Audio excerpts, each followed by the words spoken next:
Hello, welcome to NPT Banking. This is your host Nitan Trilokekar, welcoming you to another session of getting to know more about your banking. This is a departure from our earlier episodes where we discuss frauds and how to find them out as people working in the bank or as auditors. Before we start, one question I want to answer is that why is it called NPT banking? NPT are my initials, as simple as that, and therefore it is called NPT banking. Today we shall be discussing something positive. It's called Positive Pay System by the Reserve Bank of India. I am aware that as on 2nd of January 2021, the word positive does not denote something very happy, because COVID positive was all that we were dreading through the full year of 2020. Here we are sitting at a discussion on a circular issued by the Reserve Bank of India on September 25, 2020. They say that we shall be moving to a positive pay system for check truncation system. You are aware that when you issue a check, it goes through the clearing house. And through the clearing house, when it goes, it has to be ensured of safety. That is, the person you intend to pay is the person who receives, and your account and not somebody else's account is the one which gets debited. In banking parlance, debit means the removal of money and not the bookkeeping for corporate side. Just a recall. This circular says that every time you issue a check above 50,000, you have to inform the bank that I have issued the check. Certain details, I have not mentioned the circular what details. Obviously, amount and pay will be a definite field which you have to give to the bank. And it further says that above 5 lakhs, the banks may make it mandatory. The word 50,000, the figure 50,000 is an indication to which it will move in a mandatory direction. And although the word may is mentioned in the circular, it does not seem to be indicating a option. Most of the banks are implementing at 5 lakhs. Some of them have gone and implemented up to 2 lakhs. How do you inform the bank? It is expected to inform the bank through the net or through SMS or some remote communication. But as of date of this presentation, most of the banks do not have this mechanism in place at all. You have to go to the branch, take a form, write it down, and tell them that this is a check I have issued above 50,000 or above 5 lakhs as per your bank's indication. This reminds me, and in this episode I will be referring to certain examples outside the banking network just to drive home a point.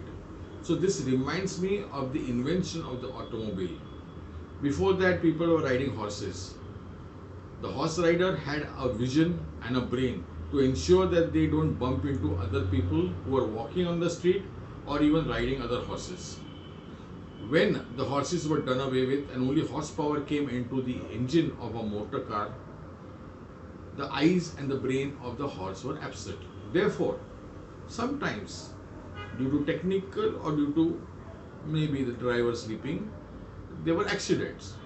So United Kingdom, where the automobiles first plied on the road in a large manner, they enacted an act called the Red Flag Act, wherein they asked every motor car to ply on the streets provided they have a man walking in front of it, waving a red flag, warning the pedestrians and the other people around that a car is coming, so be careful. This resulted in motor cars having a speed of 4 miles per hour. So this is what I get reminded when I read this circular. Now look at the security of a check which you are having till date. the check was being manufactured on a security paper, not the paper which you can buy in any ordinary stationery shop, mind you. Then the security printers are also recognized, they are selected, and they have a license based on security, technical capability, etc. And they pride themselves on their security. The ink which they use for writing the name of the bank on the background is such kind that in case you make an alteration by rubbing it out by a rubber, that is an eraser, or by a chemical, it will leave a mark to show that the payee's name has changed or the amount has changed. Payee may remain the same or may not remain the same. On top of that, some of the customers also apply a scotch tape on top of the name of the payee and on top of the amount to ensure that in case this is to be changed, the person removing the tape will actually tear the paper and not be able to manipulate. When you are issued a checkbook by the bank, they log in the serial number, the distinctive number of the checks which are given to you into your account. So when I issue a check, your account does not get debited, but mine does. In case it does, then it will give a warning. The system will give a warning. All the safeguards are in place, yet the need was felt to issue this kind of a circular.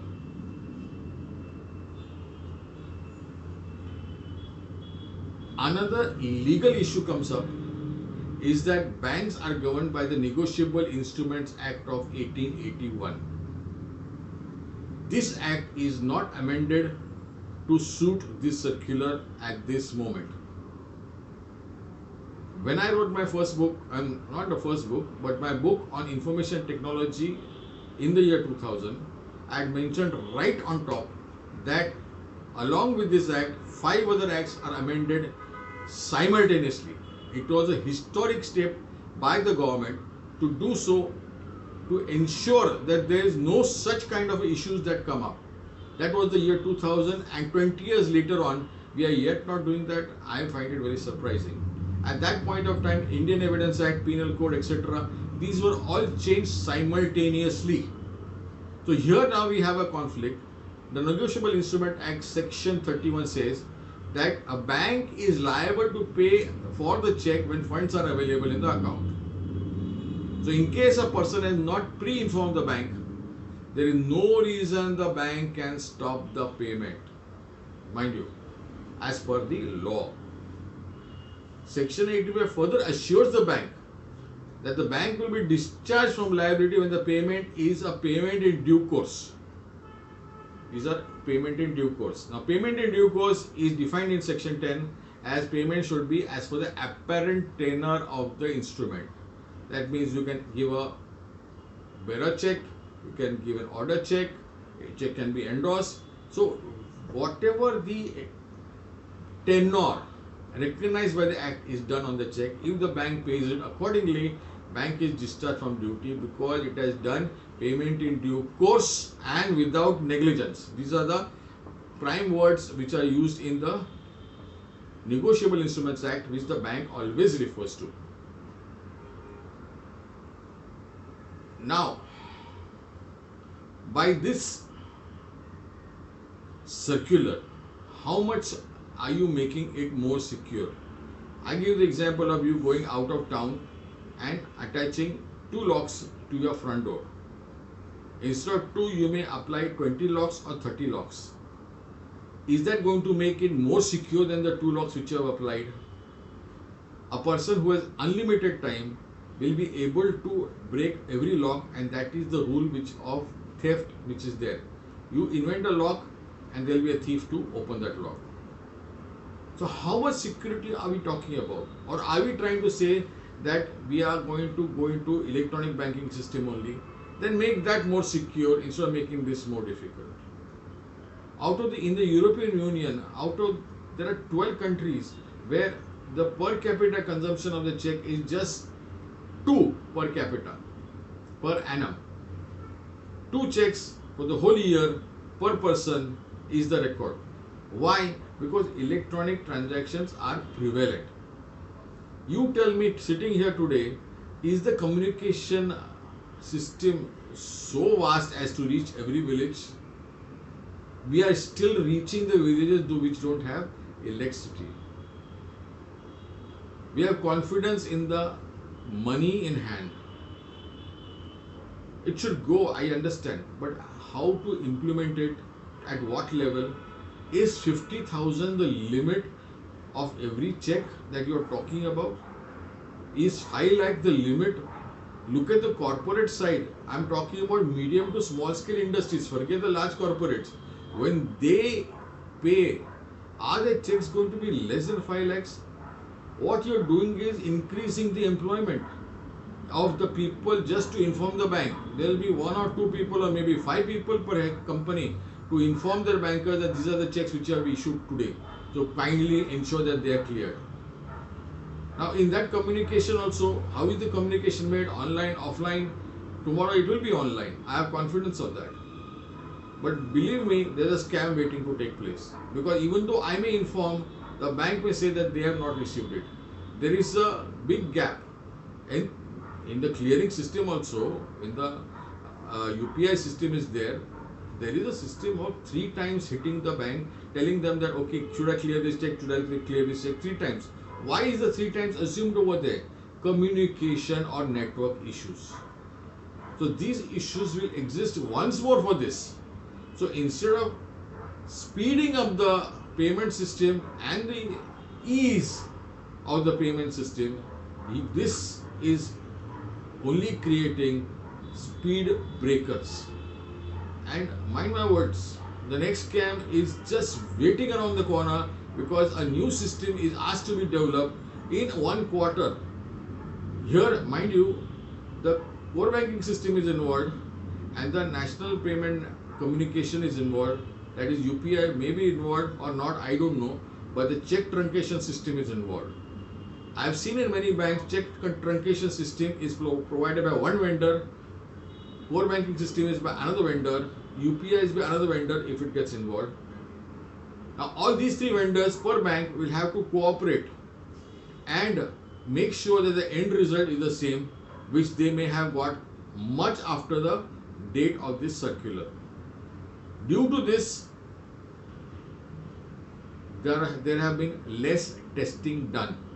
Because there is less testing done, mind you, there will be teething problems.